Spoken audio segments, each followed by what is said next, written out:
I would like Anthony Joshua to step aside and allow the undisputed world heavyweight title fight to take place. Yeah, I don't want Joshua to take the rematch. I want to see Andy Ruiz face the winner of Wilder versus Ortiz. That's what I want to see. As a selfish boxing fan, that's my MO. When Tyson Fury beat Klitschko, Klitschko exercised the immediate rematch clause, and I was like, oh no, come on, man, let Tyson Fury go free. Let him go fight somebody else. Obviously, that's me being selfish, but, you know, it is what it is. That's my prerogative.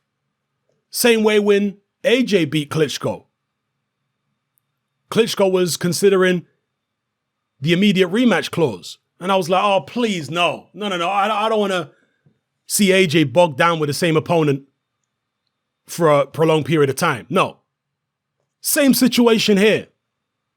I don't want AJ to enact this rematch clause and prevent this undisputed fight from happening or delay this undisputed fight any longer than it's already been delayed.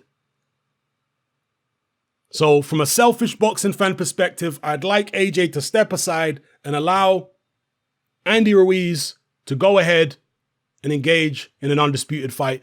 And some people are going to say it might not be that simple because obviously Deontay Wilder wasn't very forthcoming with making an undisputed fight with AJ.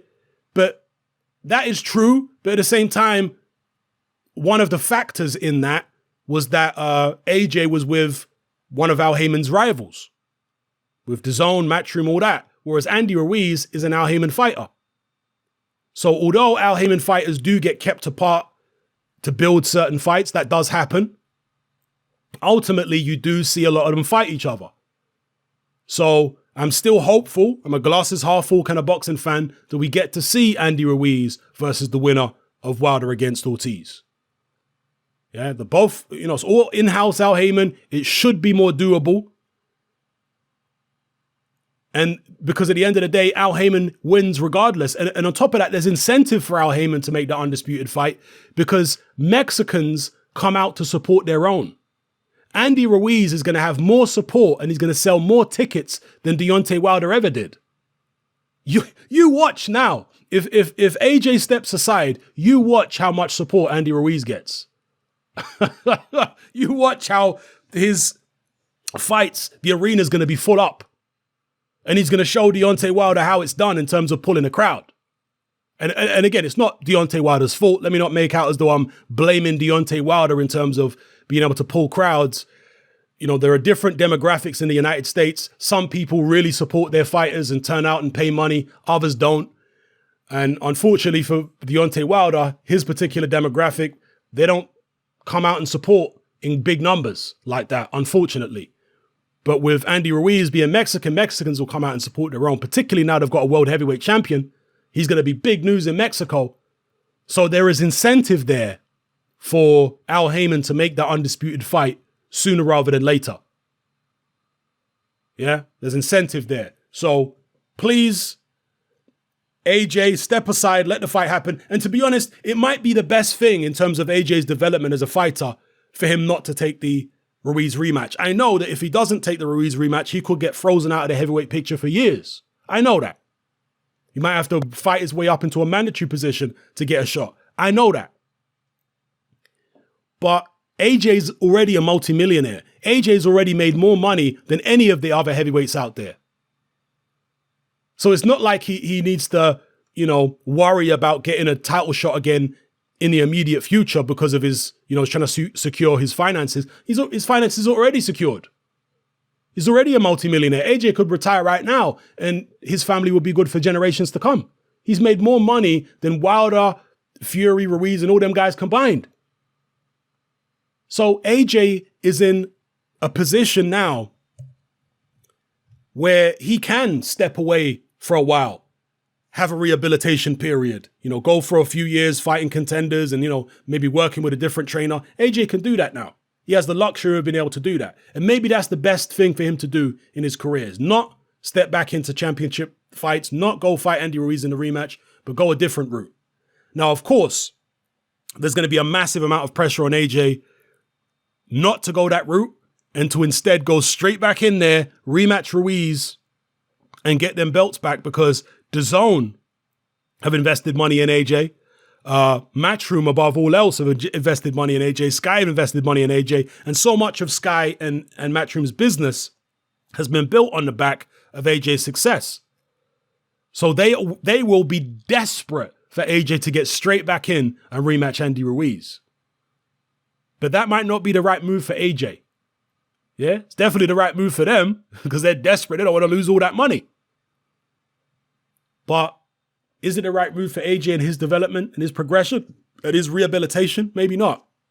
And again, I'm going to bring it all the way back around to me because I'm a selfish boxing fan. Look, I respect fighters. Of course I do. But AJ's made a load of money. As a consumer of boxing, I want to see this undisputed fight. That is my priority. It's always been my priority. It's not about AJ for me. It's about the undisputed. It's about finding out who the best is. After we found out who the best is, I might chill a little bit and just enjoy the fights as they come. But right now, in my little corner of the internet, I'm going to use whatever tiny bit of influence I have to put pressure on the relevant parties to make the undisputed fight. And now that you've got two Al Haymon guys holding all the belts, it should be easier to make. Haymon shouldn't be steering Wilder away from a Ruiz fight the way he was steering him away from the AJ fight. It's all in-house. So let's get the fight on. Let's get Ruiz versus the winner of Wilder versus Ortiz. ASAP. Yeah, and again, no disrespect to AJ or any AJ fans. I am a boxing fan. I'm not somebody who just jumps on one fighter and supports that fighter no matter what. Nah, I don't know these fighters personally. I don't know AJ. He's not my friend. I don't know Eddie Hearn. He's not my friend either. From Mayweather and Pacquiao to, Guillermo Rigondeaux to Nonito Donaire to, the George Grosses and Carl Froches and, just God knows how many fighters over the years, over the past, nigh on a decade that I've been making videos here on YouTube. So I don't get attached to fighters like that.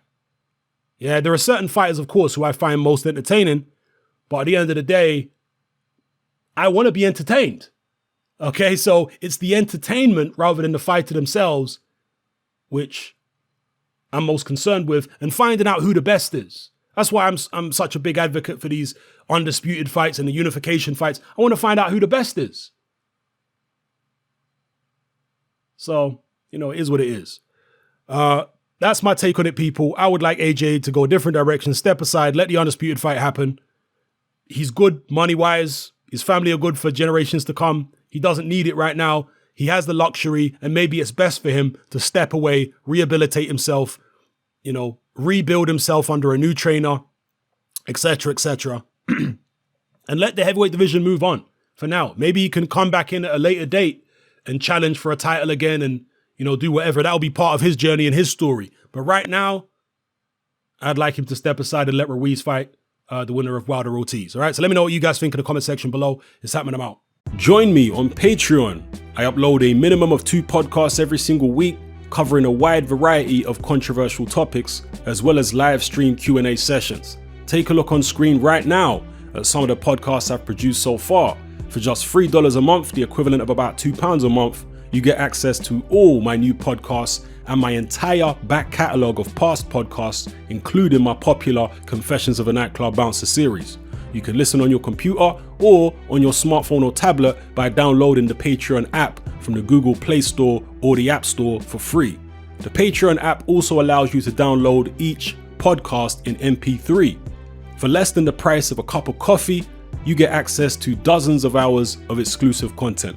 It's easy to sign up, there's no contract, and you can cancel at any time. So come and join our community of free and critical thinkers by signing up with me here on Patreon today.